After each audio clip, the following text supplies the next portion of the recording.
In this episode, we're going to reskin this door.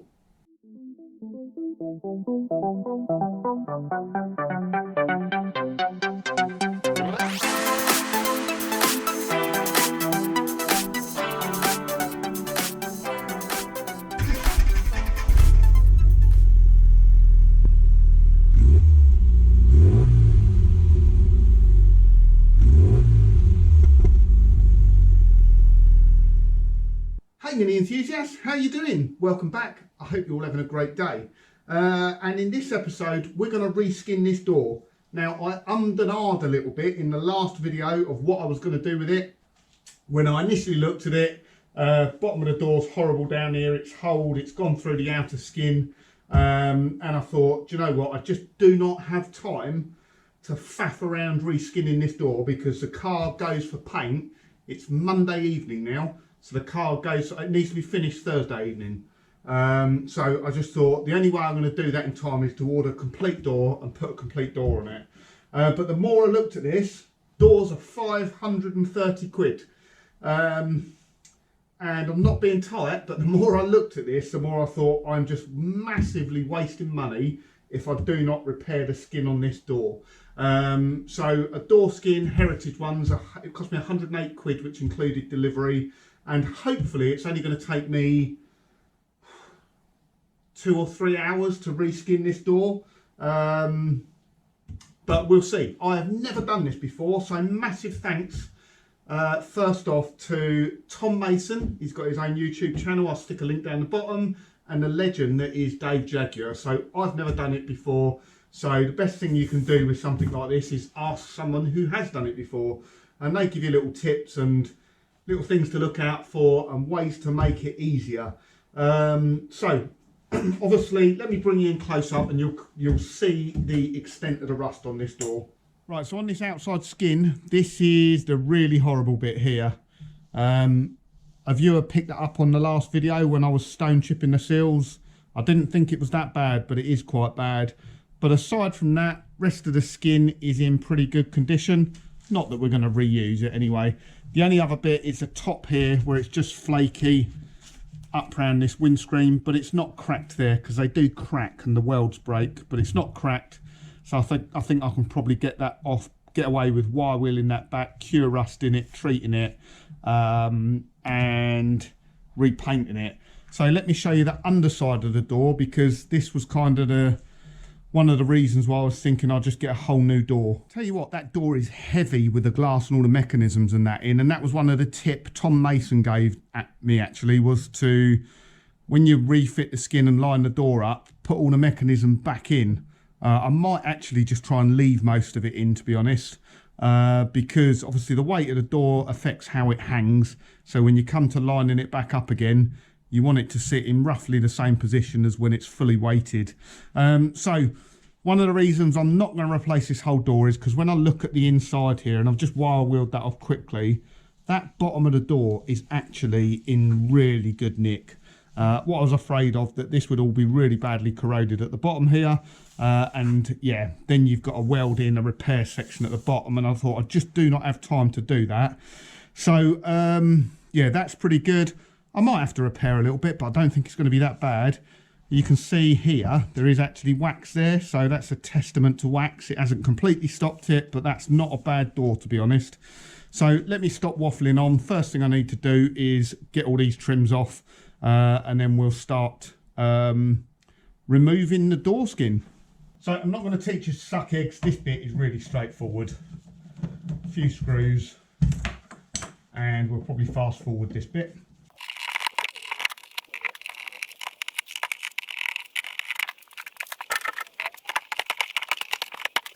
How often do you see that, a door card where all the little bungs, all the little clips haven't all broken off and the cardboard's gone horrible? That is in fantastic condition. And if you look at the door laminate, that has never been off. So we'll try and get that off without tearing it. Superb, we can reuse that.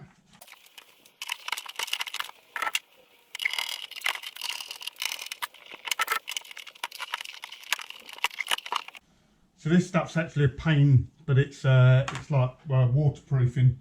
It's still pliable, so hopefully we can use that.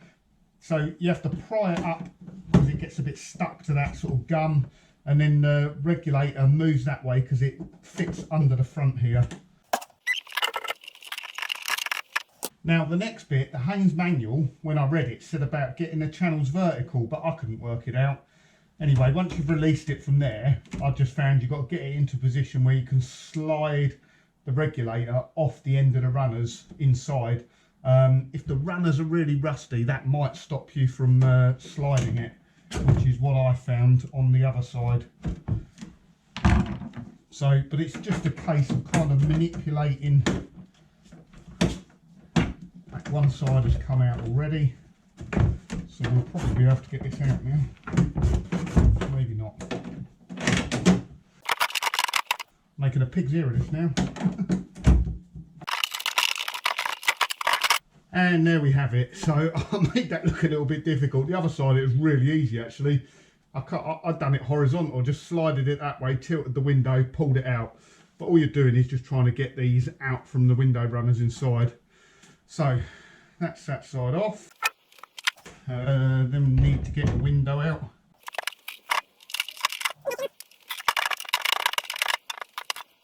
Window out next. Look at that runner. Pretty good, Nick, that.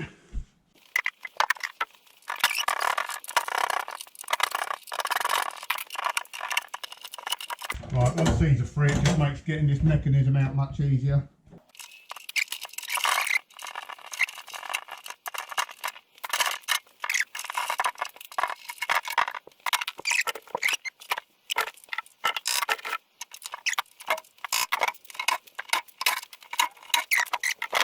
Basically, that is our skin ready to come off now. Door's fully stripped, so much lighter, and it's an MPI door, so it has a side impact bar in the side here, which is additional. So that didn't take long to strip that door. Next step, all we got to do, there's a few welds along here, so it's welded, the skin's welded, seam weld along there.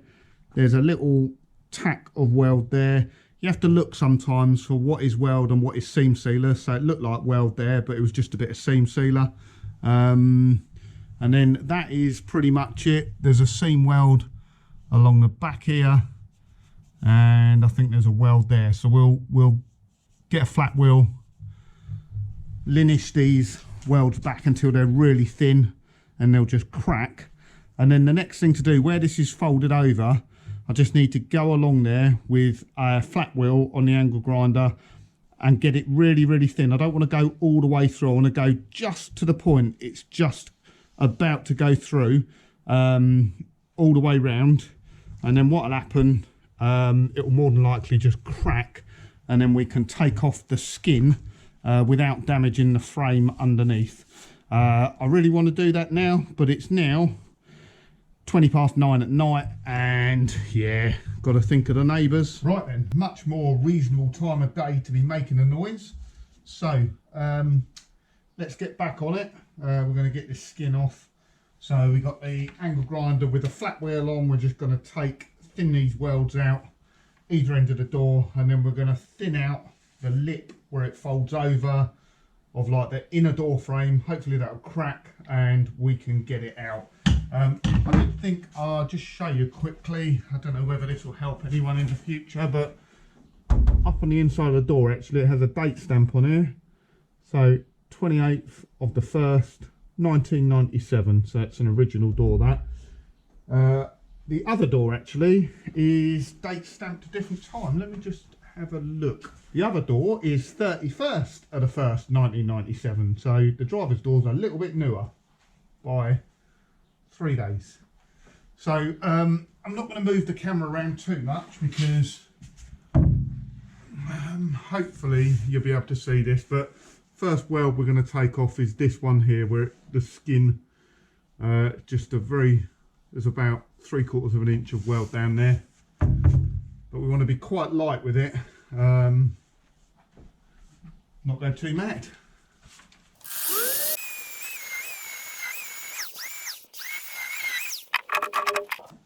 Always use the right tool for the right job, not a screwdriver like this.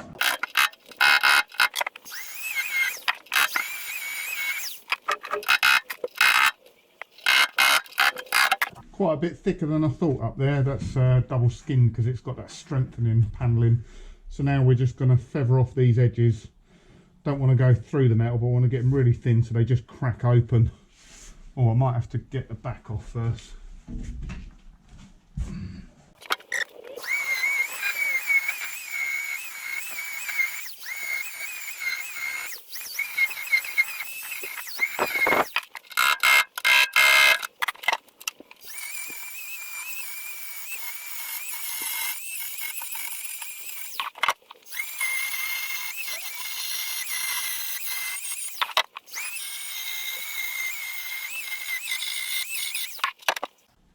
Right, well I think that's actually really easy. I don't know whether you can see it, but as I was going along, I've not gone all the way through, but as you get close, you just start seeing a heat signature in the metal.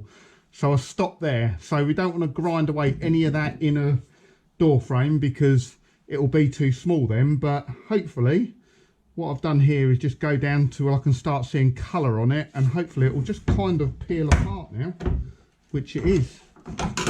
That is amazing.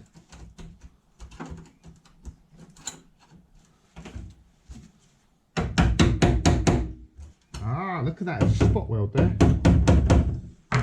We drill that out. No one told me about that spot weld.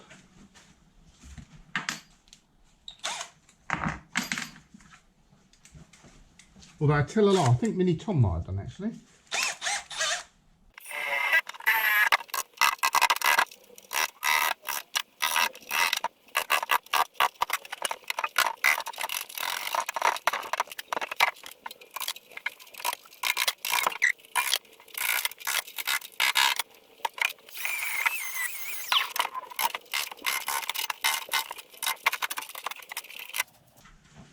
Literally just taking off that lip all the way round.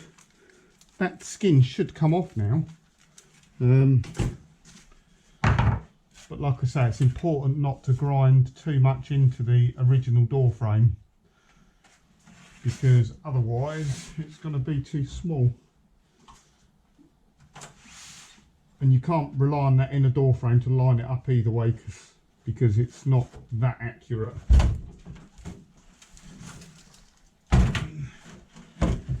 So in theory now this kind of should just come off here, I'm guessing. We're going to have the same spot weld up here somewhere.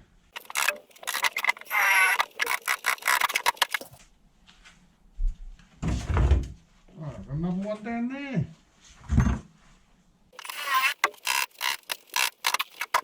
There we go, one door skin. So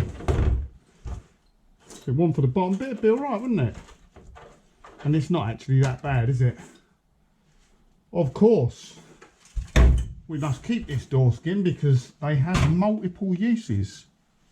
Go and check out Matt Green's video if you want to see what you can use a door skin for, but yeah. To be fair, it's not bad metal, so I think we'll save that for some welding repairs.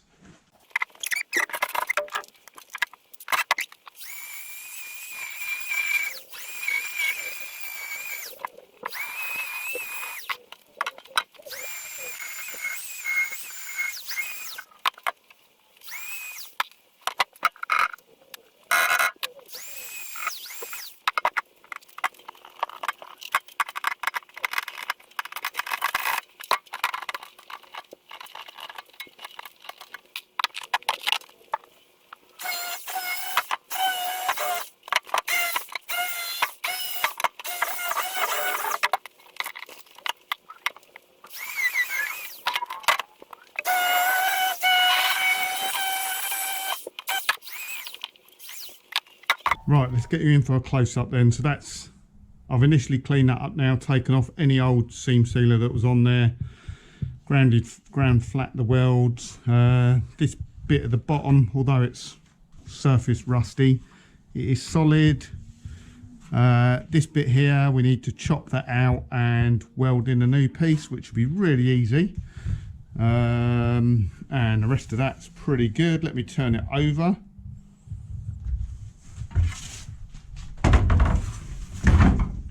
Nice and light without a skin on it. And on the inside yet. This is all good. So this is a bit I've got to repair now, but I only need to put in a right angle piece like that. It's going to be pretty simple. So let me get that done.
Right, let's have a bit of a tidy up.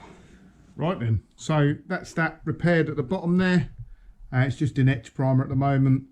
I haven't rubbed back the welds on the inside here, and it's not the prettiest, but it's solid and no one's ever going to see that bit again. I've just primed the rest of the door frame now.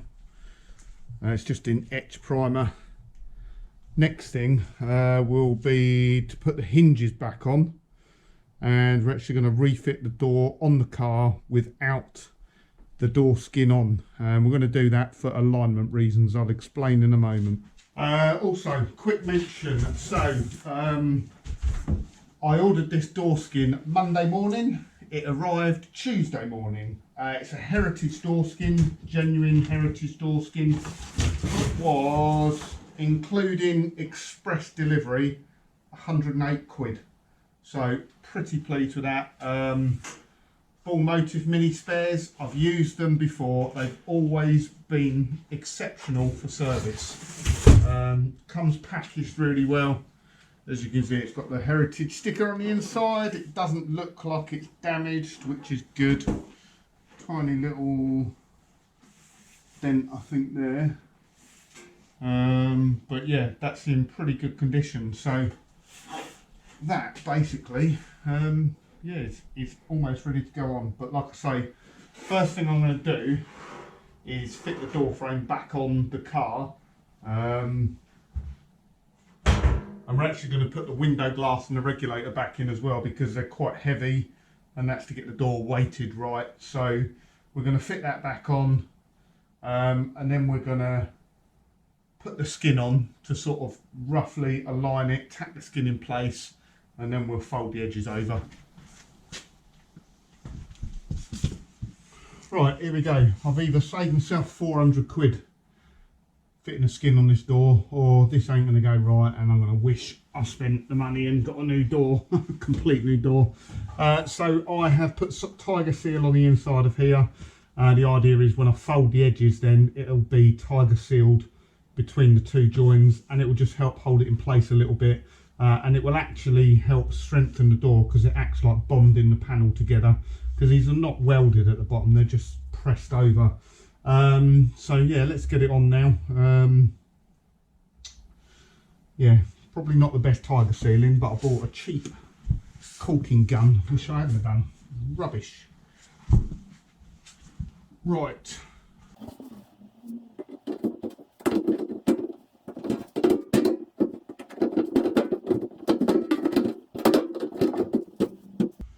A bit of a job to get in. Right, I did mark this with pencil, so fingers crossed I should be able to line it back up again.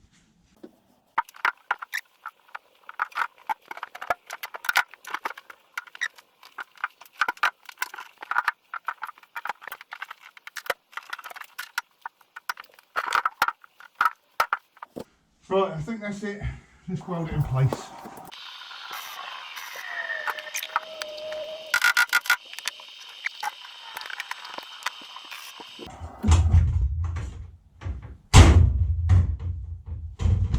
In theory, that's that for the moment. Right, fingers crossed, that'll be alright, but first time I've ever done it, so you never know. So the next thing I've got to do is fold the lip. I've got this lovely lip folding tool, whatever it's called. I used it on the A panels. It's Mark's tool. Really, really good though, because it folds it over without damaging the lip. But we do just need to start the lip just to get it off at a bit of an angle to begin with.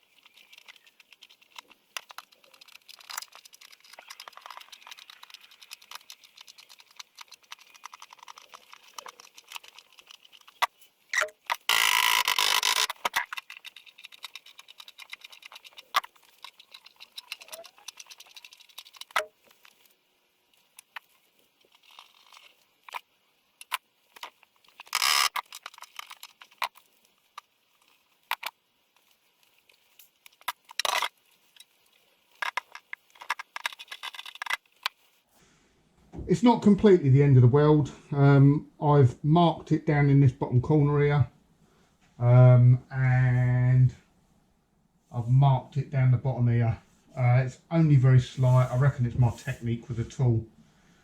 I managed to do the same with the A panel very slightly. Now all I need to do is just weld these bits at the top, shave them off. It's a bit boring really, so I'll just do that off camera. But that's it. I'm pretty pleased with it. Like I say, a bit disappointed that I've sort of marked the bottom here, but it'll just get a very light skim of filler around there, and you won't see that. Yeah, it's not too bad. I'm not too worried. It could be worse. It's on. 400 quid saved. Right chaps, just conscious this is going to be quite a long video, so I thought I'd just let you know how we sort of finished up. So the door is on now.